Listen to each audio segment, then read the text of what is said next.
चलिए यहाँ पर एक टॉपिक है, आपका नया टॉपिक है और अच्छा टॉपिक है, और इसका नाम क्या है? डीएनए फिंगर प्रिंटिंग है। क्लियर है? तो डीएनए फिंगर प्रिंटिंग को अगर इंग्लिश में देखा जाए तो इसको कहते हैं अंगुली छाप। फिंगर प्रिंटिंग को इंग्लिश में क्या कहते हैं? अंगुली छापी।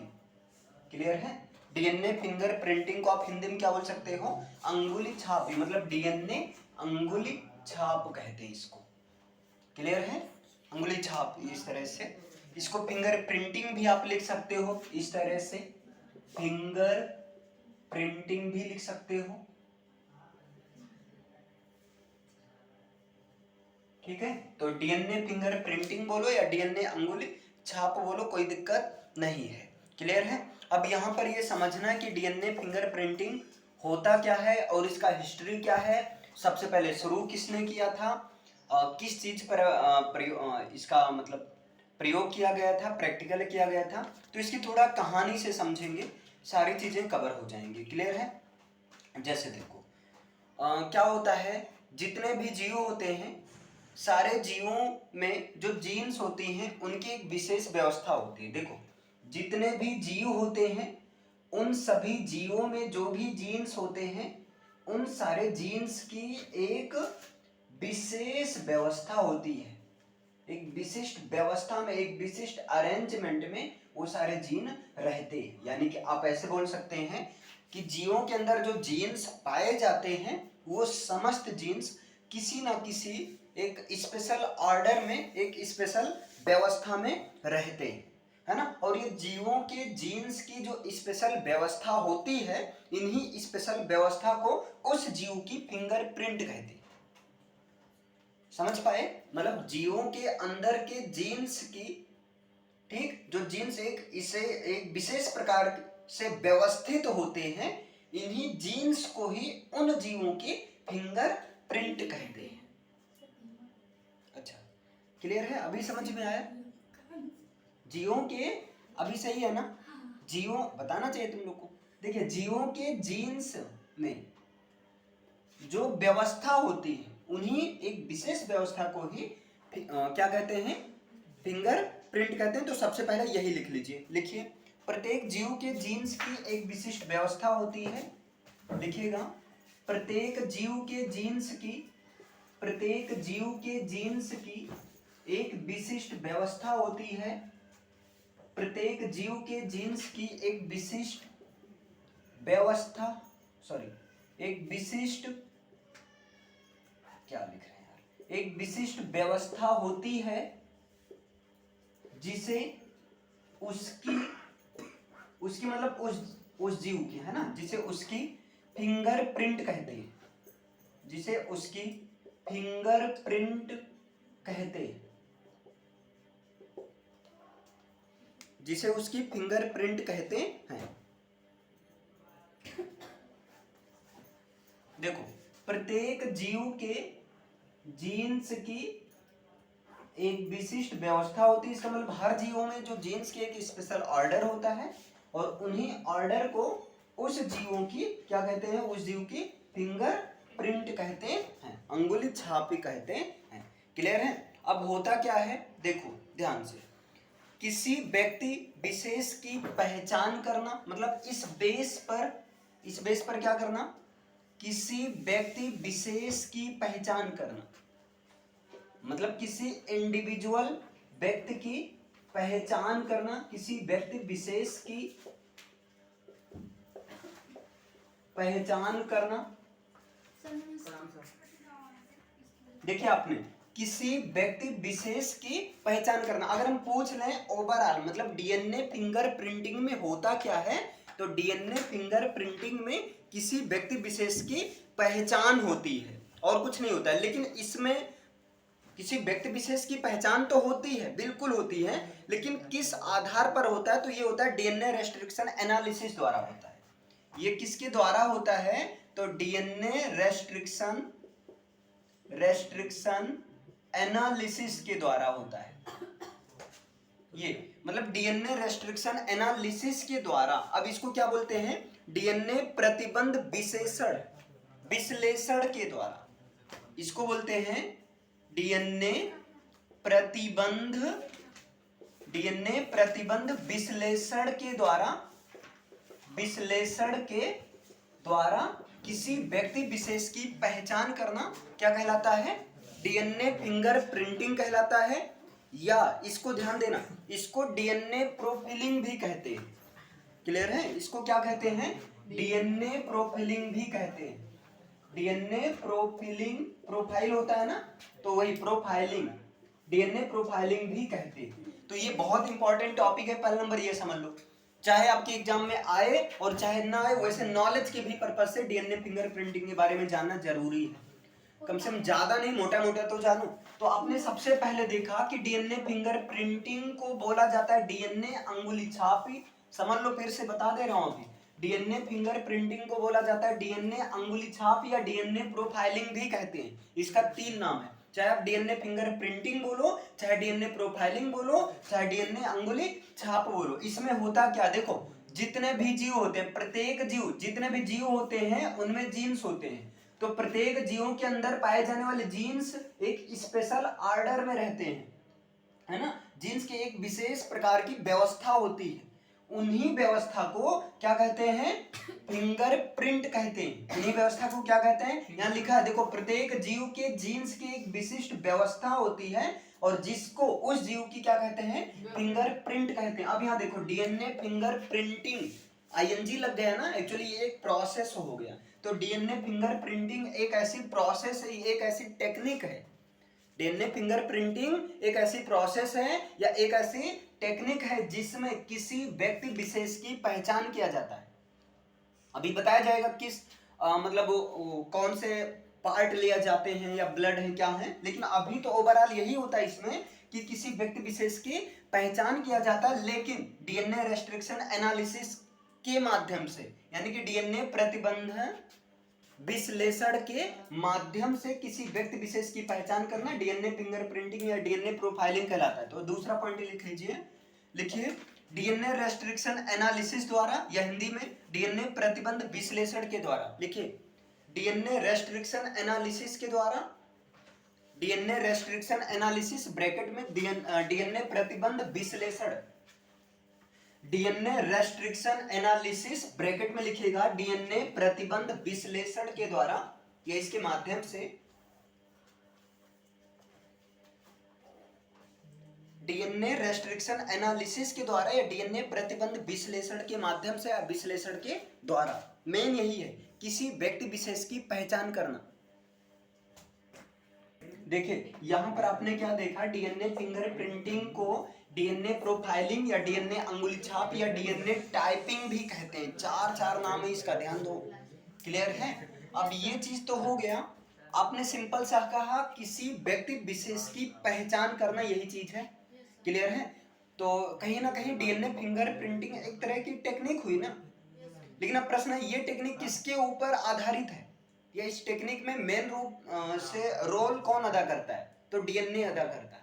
तो आप ये बोल सकते हो कि डीएनए फिंगर प्रिंटिंग, ये जो टेक्निक है लिख लीजिए, DNA finger printing, DNA finger printing तकनीक, ये जो तकनीक है, टेक्निक है, ये डीएनए पर उपस्थित न्यूक्लियोटाइड अनुक्रमों की पहचान पर आधारित है। किस पर आधारित है? डीएनए पर उपस्थित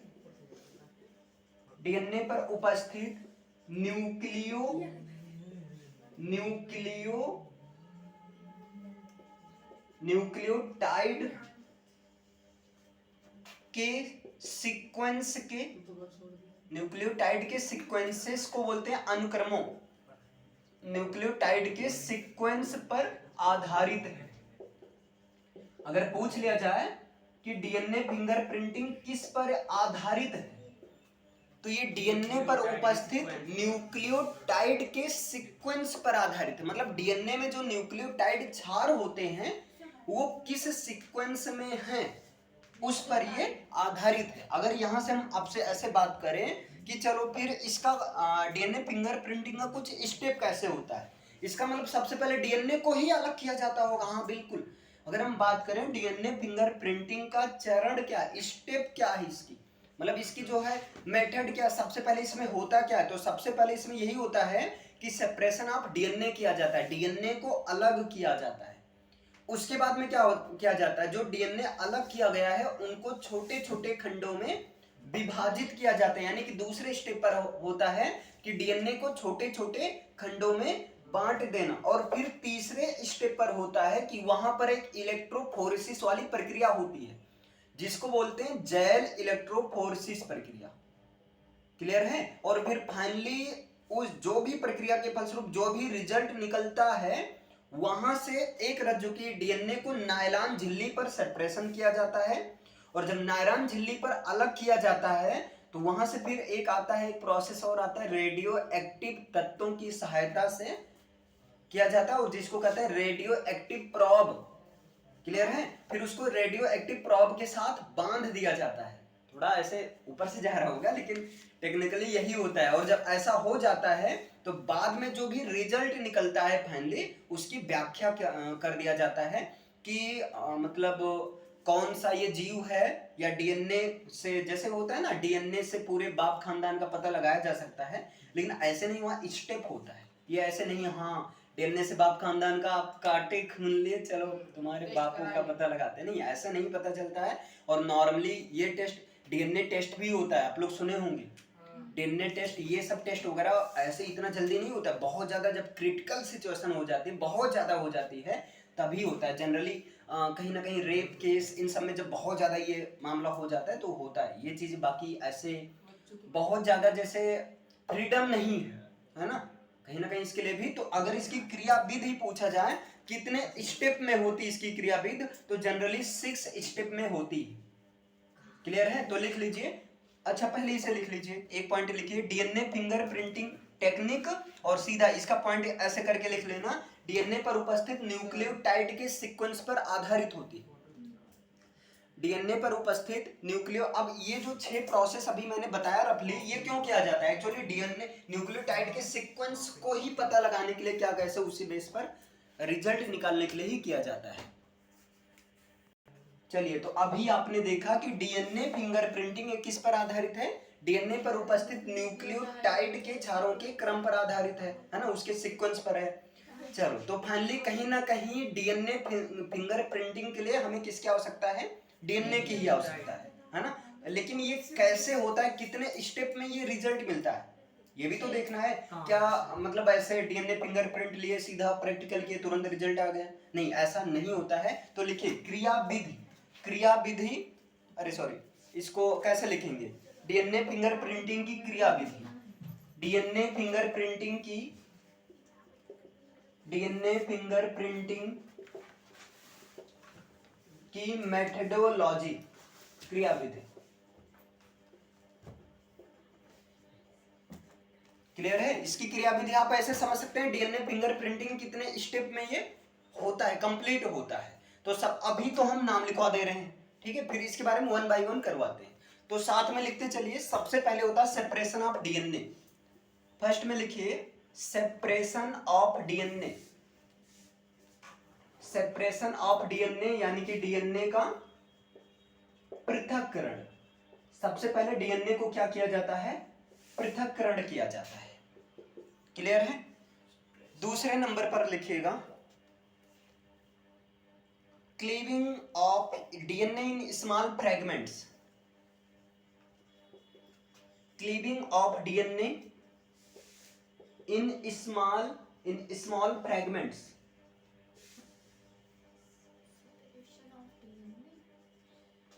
इसका मतलब होता है कि डीएनए का छोटे छोटे खंडों में ब्रेक डाउन करना।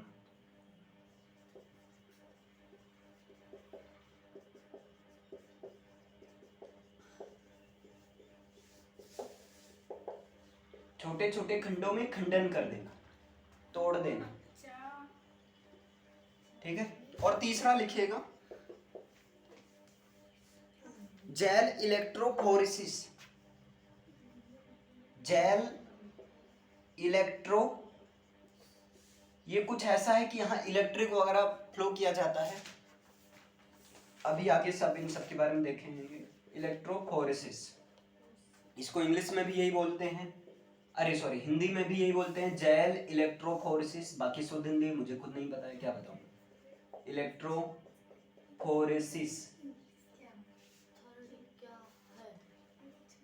और फोर्थ पर लिखिएगा, इसके बाद क्या होता है, transfer of single stranded DNA, transfer of single stranded DNA on nylon membrane, on nylon membrane. इसका मतलब क्या हुआ, देखो सिंगल स्ट्रैंडेड डीएनए की बात है, सिंगल स्ट्रैंडेड डीएनए का नायलॉन झिल्ली पर ट्रांसफर कर देना, स्थानांतरित कर देना। तो इसको बोलेंगे एक रज्जुकी, ये शुद्ध हिंदी भाई है, एक रज्जुकी डीएनए का नायलॉन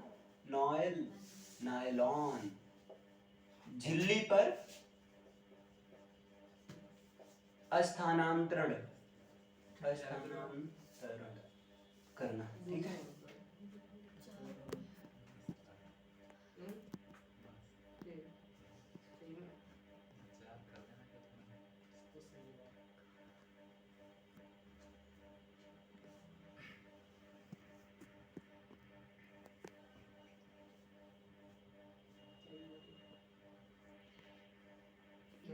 तो बाकी के ये है binding with radio active probe, यानी कि रेडियो एक्टिव प्रोब के साथ बांधना, और दूसरा इंटरप्रिटेशन ऑफ रिजल्ट्स, यानी कि रिजल्ट्स को क्या करना, व्याख्या करना, रिजल्ट्स की व्याख्या करना। तो जब रिजल्ट्स आ जाएगा तो भाई रिजल्ट का मतलब, इसका मेन मोटो क्या है, हाँ, एक व्यक्ति विशेष की पहचान करना, तो वही चीज हो जाता है फाइनली। क्लियर है। अब सीआईडीज में बहुत ज्यादा इस चीज को दिखाया जाता है कहीं ना कहीं। चलो फिर यहाँ पर आप थोड़ी सी कहानी सुननी है, क्योंकि कहानी सुने रहेंगे तो आराम से कहानी लिखोगे एग्जाम में, मुझे पता है ना। देखो डीएनए फिंगर प्रिंटिंग के पहले स्टेप में क्या होता है, सेपरेशन ऑफ डीएनए। डीएनए का क्या होता है, सेपरेशन होता है। तो ध्यान देना, डीएनए का सेपरेशन का मतलब कहीं ना कहीं डीएनए सैंपल ही निकाला जाता होगा। क्लियर है, डीएनए नमूना लिया जाता होगा, और उस डीएनए सैंपल में क्या क्या हो सकते हैं, ध्यान से देखो। उस डीएनए सैंपल में ब्लड हो सकता है, क्लियर है, आपका डब्ल्यूबीसी, आरबीसी, कोई भी ब्लड का सेल्स हो सकती हैं, स्पर्मेटोजोआ हो सकता है, स्पर्म हो सकता है, ओवम हो सकता है ना, कोई बाल का रूट हो सकता है, ठीक, या जो है पूरा का पूरा फ्रेम, कंकाल, हड्डी, समझ पा रहे हैं ना, ये हो सकता है। मतलब ये डीएनए यहाँ पर है ना, सेपरेशन ऑफ डीएनए, तो डीएनए का पृथक्करण। अब दिमाग में आता है यार डीएनए कैसे पहचानेंगे, तो डीएनए का सैंपल, यानी कि डीएनए सैंपल के रूप में डब्ल्यूबीसी, आरबीसी, स्पर्म, ओवम, बालों का रूट या बाल, ठीक है, और कंकाल, स्पर्मेटोजोआ, मतलब जितनी भी ऐसी चीजें हैं जो कहीं ना कहीं बहुत ज्यादा पावर को स्ट्रेंथ कंटेन करके, जैसे अभी स्पर्म ओवम बहुत बड़ी पावर है इनके पास, इसीलिए लोग कहते हैं ब्रह्मचर्य अपनाओ, है ना, कहीं ना कहीं सही भी, स्टूडेंट लाइफ के लिए क्या सही है यार, ठीक है। तो जितने भी ऐसे जो इनर स्ट्रेंथ होती हैं, जैसे अभी बालों का देख लो, बालों का रूट अभी एक बाल खींचो ना झटके के साथ, देखो कितना मतलब पेन होता है, बहुत ज्यादा पेन होता है ना। बात अलग, आप गुस्से में एकदम चीर फेंक दो लेकिन अभी जनरली वैसे देखो, थोड़ा जब बालों की रूट पर वहां मतलब ऐसे फोर्स प्रेशर बनता है तो वहां जोड़ने लगता है, आप कह रहे हो काटने पर तो कोई नहीं है भाई, डेड सेल है वो, लेकिन डेड सेल है कहीं ना कहीं आपके बॉडी का, तो डेड सेल है भाई। कंकाल में मर गया 4 साल के बाद मेरा कंकाल निकल रहा है, मोतिया वाला, तो क्या होगा, कहीं ना कहीं उस कंकाल में मेरे अंदर का जीन या जीनोम या डीएनए के छोटे छोटे खंड तो मिलेंगे ही ना, वो खंड से लोग क्या करेंगे, गैस करेंगे कौन हो सकता है, क्या कैसे, मतलब काफी लंबी प्रोसेस होती है धीरे धीरे।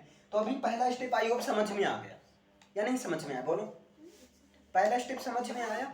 और एक चीज और याद रखना, जो डीएनए होता है ना, हर जीवों का डीएनए अलग होता है, हर जीवों में जीन अलग होता है, आपका जीन अलग होगा, मेरा जीन अलग होगा, वो बात अलग है, शादी हो गई तो 50% आपका, 50% मेरा, तो बच्चा 100%, है ना, नाक कान पापा जैसा, बाकी सारी चीजें मम्मी जैसी, है ना, या मम्मी का लंबाई, पापा का छोटापन, मतलब कई सारी चीजें होता है। जनरली आप देखते होगे लोग ऐसे कंपैरिजन करते हैं, इसकी नाक इसके बुआ पर गई है मतलब ऐसे बताते हैं, इसकी नाक इसके पापा पर गई है ना, इसका फेस जो है माँ के ऊपर गया। तो कहीं ना कहीं वो चीजें होता है। जनरली क्या होता है, देखो अस्पम होता है, ध्यान से समझना, ये ओबम है तो अस्पम का 50% और ओबम का 50%। क्लियर है? यानी कि यहाँ पर मैं मानता हूं मेल का है एक्स वाई, लेकिन इनमें से एक ही जाएगा, दोनों नहीं जाएगा। दोनों जाएगा तो पंगा हो जाएगा यार, फिर 44 46 के स्थान पर कितने हो जाएंगे, 48 हो जाएंगे, फिर तब तो हाँ बड़ी समस्या हो जाएगी। क्लियर है? हाँ, सिंड्रोम हो जाएंगे कई सारे। तो अभी यहाँ पर क्या एक ही, तो 50% यहाँ का और यहाँ का, यहाँ का 50% यहाँ का, तो पहले 100% होता है, यही रीजन है। क्लियर है? ये चीज होता है। तो हर जीव का डीएनए क्या होता है, अलग अलग होता है। चलो ये चीज आपका हो गया, यहाँ पर ये क्लियर है ना, ये सारी चीजें कहानी। तो अभी डीएनए के पहला स्टेप आई वो बढ़िया से क्लियर हो गया होगा। दूसरा क्या है, cleaving of DNA in small fragments, मतलब क्या है, डीएनए का छोटे छोटे खंडों में खंडन किया जा रहा है। अच्छा ये बताओ आप, डीएनए को छोटे छोटे खंडों में क्यों खंडन किया जाता है? अच्छा आप बताओ, आप खाना खाते हो ना, खाना खाए पहले दांत से पीसे, फिर पेट में गया, पहले तो मैकेनिकली डाइजेशन हुआ, फिर पेट में गया, केमिकली हुआ, है ना। जब अच्छे से डाइजेस्ट हुआ फूड, तभी वहां जो भी फूड के अंदर की, मतलब जिसे कहते हो ना, हम मैं प्रोटीन या 7 10 1 महीने से चना चबा रही हूँ, तो कोई फर्क नहीं पड़ता है अगर आप अच्छे से पचा नहीं पा रहे। देखो मैटर ये नहीं करता आप कितना खाते हो, मैटर ये करता है आप जितना खाते हो उतना पचा पाते हो कि नहीं। इसीलिए लोग कहते हैं कम खाओ ज्यादा खाओ, क्योंकि कम खाओगे जल्दी पच जाएगा, फिर भूख लगेगी, फिर खाओ।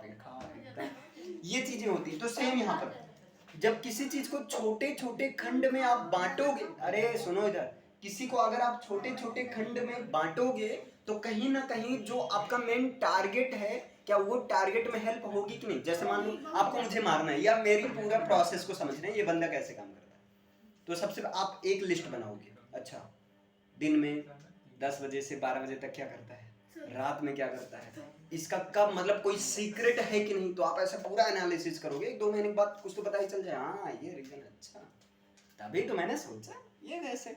तो कहीं ना कहीं वही चीज है यहाँ डीएनए को। अब यहाँ से तुमको आसानी हो जाएगी समझने में। जैसे देखो डीएनए को पृथक्करण करने के बाद में जो भी डीएनए सैंपल के रूप में हमने लिया है, चाहे वो वीर्य हो, अस्पम हो, चाहे वो ओवम हो, अंडे हो, चाहे वो आपका क्या हो, एक वेजाइना लिक्विड को भी लिया जाता है, ठीक है, ध्यान देना इसको। या जो स्पर्मेटोजोआ हो, या ब्लड हो, ब्लड में डब्ल्यूबीसी, आरबीसी या प्लेटलेट्स हो, कोई भी चीज हो, या कंकाल हो, तो सबसे पहले उनको क्या किया जाता है, छोटे छोटे खंडों में तोड़ दिया जाता है। प्रश्न आता है छोटे छोटे खंडों में हथौड़े से तोड़ा जाता है क्या? नहीं, एंजाइम की सहायता से। एक चीज ध्यान देना यहाँ पर, छोटे छोटे खंडन तो किया जाता है, लेकिन किसकी सहायता से किया जाता है, एंजाइम की सहायता से किया जाता है। और इन खंडों में जो डीएनए की न्यूक्लियोटाइड का क्षार होता है, भाई डीएनए न्यूक्लियोटाइड से बने हैं ना, तो इन खंडों में जो न्यूक्लियोटाइड का क्रम होता है, वो न्यूक्लियोटाइड का क्रम कहीं ना कहीं क्या होता है, कुछ ऐसे क्रम होते हैं, बार बार रिपीटेशन होती है, क्योंकि सूचनाएं किस रूप में रहती हैं, जेनेटिक कोड के रूप में रहती है। जेनेटिक कोड का मतलब आनुवंशिक कूट के रूप में रहती है, ट्रिपलेट फॉर्म में होती है ना। वो किस फॉर्म में होती हैं, ट्रिपलेट फॉर्म में होती हैं। तो कहीं ना कहीं वहां पर ये भी मिलता है कि हाँ पार्टिकुलर जेनेटिक कोड कहीं ना कहीं क्या हो रहा है, रिपीटेशन हो रहा है, मतलब बार बार उनकी पुनरावृत्त हो रहा है। और जब बार बार इस तरह से पुनरावृत्त कर दिया जाता है, तो इस तरह की रिपीटेशन को बोला जाता है बीएनटीआरस। इस तरह के रिपीट को क्या बोला जाता है, बीएनटीआरस बोला जाता है। मतलब ये होता है variable number tandem repeats, variable number tandem repeats. I hope ये बीएनटीआरस वाली कहानी समझ में आ गई। देखो डीएनए को सेपरेशन करने के बाद में उसको छोटे छोटे खंडों में एंजाइम की सहायता से किया जाता है ना। और जब ऐसा किया जाता है तो वहां पर यह पाया जाता है कि डीएनए जिन न्यूक्लियोटाइड क्षार का क्रम है, डीएनए उन न्यूक्लियोटाइड क्षारों का क्रम की पुनरावृत्ति होती है, बार बार वो चीज आते हैं। और इस तरह की रिपीटेशन को क्या बोला जाता है, बीएनटीआरस बोला जाता है। वेरिएबल मतलब अलग अलग, है ना। भी का मतलब होता है वेरिएबल, और इसका मतलब होता है वेरिएबल अलग अलग, number means number, tandem repeats, variable number tandem repeats, VNTR से। तो दूसरे में आपने देखा इसमें मेन कहानी मिली आपको बीएनटी आर्स वाली कहानी में। पहले में मेन कहानी क्या हुआ था, सैंपल के रूप में आपने डिफरेंट चीज लिया था, है ना, समझ पाए। अब तीसरे में क्या होता है, जेल इलेक्ट्रोफोरेसिस होता है। अच्छा ये बताओ समझ में आ रहा है, समझ में आ रहा है ना। तीसरे में क्या होता है, जेल इलेक्ट्रोफोरेसिस होता है। तो देखो बच्चे यहाँ नाम से ही क्लियर है कहीं। अब तीसरे यानी कि जो VNTRs हैं, जो न्यूक्लियोटाइड क्षारों का क्रम जो बार बार रिपीट होकर हमें प्राप्त हुए हैं, उन डीएनए खंड को विद्युत धारा प्रवाहित किया जाता है, उसमें इलेक्ट्रिक प्रवाहित किया जाता है ना। और जब इलेक्ट्रिक प्रवाहित किया जाता है तो इलेक्ट्रिक प्रवाहित करने के बाद जो भी डीएनए खंड होते हैं ना, उनको एगरोस जेल में रखकर, है ना, डीएनए के छोटे छोटे खंडों को एगरोस जेल में रखकर, इस जेल में रखकर उसमें क्या किया जाता है, विद्युत प्रवाहित किया जाता है। और इस तरह से इलेक्ट्रिसिटी प्रोवाइड करना, इस प्रोसेस को क्या कहते हैं, जेल इलेक्ट्रोफोरेसिस। क्यों कहा गया, क्योंकि एगरोस जेल में रखा गया और फिर उसमें इलेक्ट्रिक फ्लो किया गया। और जब इलेक्ट्रिक फ्लो किया गया तो जो डीएनए के छोटे खंड होते हैं वो बड़े खंड से आगे निकल जाते हैं।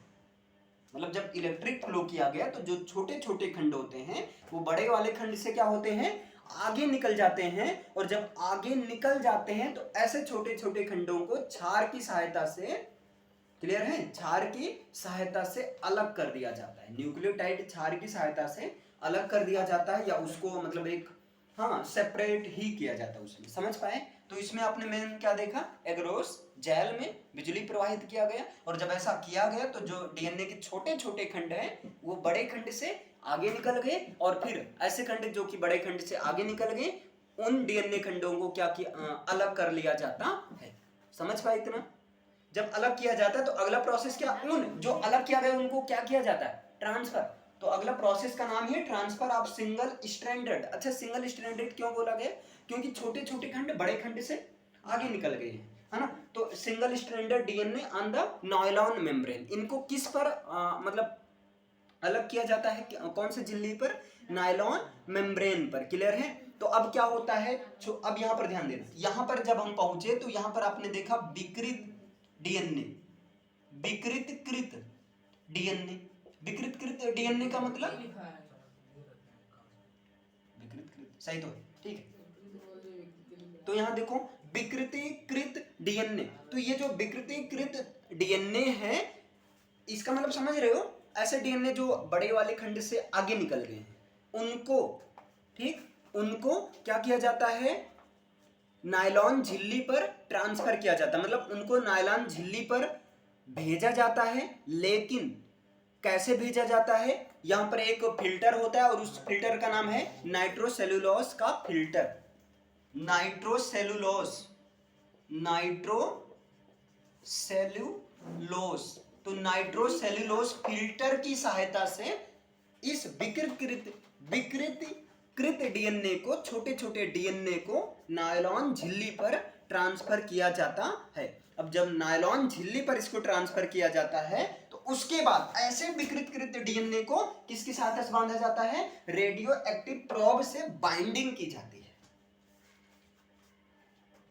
क्लियर है, रेडियो एक्टिव प्रोब से, ये देखो रेडियो एक्टिव एलिमेंट्स की सहायता से कहीं ना कहीं होता है। और ये प्रोसेस जो होता है ये क्या होता है, रेडियो एक्टिव प्रोब से। देखो यहां पर दिया गया है कि मतलब इसको, अब इसको जो है एक सूत्रीय जो डीएनए है इनको एक विशेष प्रकार से बनाए गए तत्व जिसमें रेडियो धर्मिता वाली होती है उसी को कहा जाता है प्रोब, इसलिए इनको कहा गया है रेडियो एक्टिव प्रोब।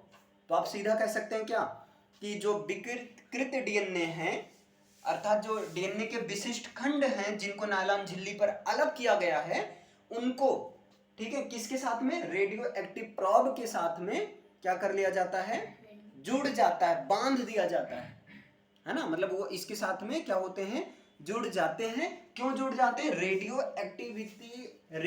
एक्टिविता धर्मिता के कारण। जैसे रेडियो एक्टिव आप लोग सुने होंगे, ये बहुत ज्यादा खतरनाक होते हैं। आपको मालूम भी नहीं होगा, कहीं ना कहीं रेडियो एक्टिव तत्वों की सहायता से बम आदि बनाया जाता है, विस्फोटक पदार्थ बनाए जाते हैं। और इसके लिए आप मैडम क्यूरी और उनके पति पियरे क्यूरी देखो नाम अजीब है ना, मैडम क्यूरी और पियरे क्यूरी को दोनों को नोबेल पुरस्कार मिला था, बताओ। यहाँ एक को पति पत्नी दोनों को मिला था, है ना। यही रेडियो एक्टिव तत्वों पर ही काम करने के लिए, आई होप उसने यूरेनियम की खोज किया था, एक ने थोरियम यूरेनियम, मुझे कंफर्म नहीं है, केमिस्ट्री का पोर्शन है। तो रेडियो एक्टिव तत्व की खोज किया था, उनको नोबेल पुरस्कार मिला था। और अब लास्ट में क्या होता है, देखिए फाइनली क्या होता है यहाँ पर। अच्छा, इसमें कई सारी स्टेप होती है, अभी मोटा मोटा आपने समझ लिया। फिर फाइनली क्या होता है, इंटरप्रिटेशन ऑफ रिजल्ट्स। जब डीएनए के खंडों को बांध लिया जाता है तो उसको क्या किया जाता है, एक एक्सरे फिल्म पर लिया जाता है।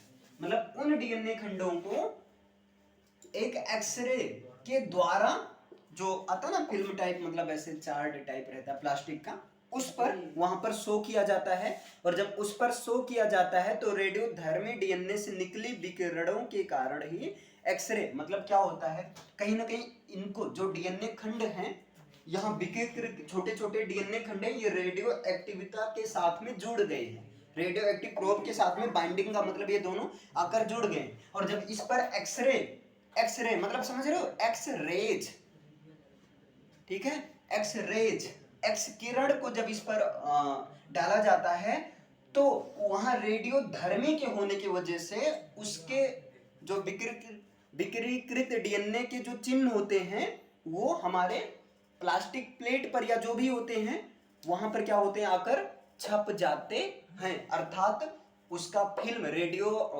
एक्सरे फिल्म ले लिया जाता है। क्लियर है। और जब एक्सरे फिल्म ले लिया जाता है तो एक्सरे फिल्म जनरली या तो सफेद या काली पट्टियां होती, आप देखे होंगे, जनरली वैसे काली ही देखी होगी लेकिन सफेद भी होती, क्योंकि सफेद और काली पर कई सारी चीजें बहुत ज्यादा विजिबल होती है ना। जैसे कोई चीज मान लो काला है, अगर उसको बढ़िया दिखाना हो, जैसे ऐसे समझ लो, बुरा मत मानना आप लोग, कोई काला है, अगर उसको सफेद कपड़ा पहना दो चमकेगा गजब का, या ऐसे, हाँ, या ऐसे समझ लो जैसे कोई काला है, रात को हंस रहा है, दांत ही नजर आ रहा है बुरा मत मानना, लेकिन जनरली यही होता है ना। अब इसी तरह मान लो कोई बहुत ज्यादा सफेद है, जैसे बहुत ज्यादा व्हाइटिश है, तो उसको काला कपड़ा पहना दो, अलग नेक्स्ट लेवल का लगता है, ठीक है। तो वही चीज है, सफेद या काली पट्टियां होती हैं जो एक्सरे फिल्म होती है।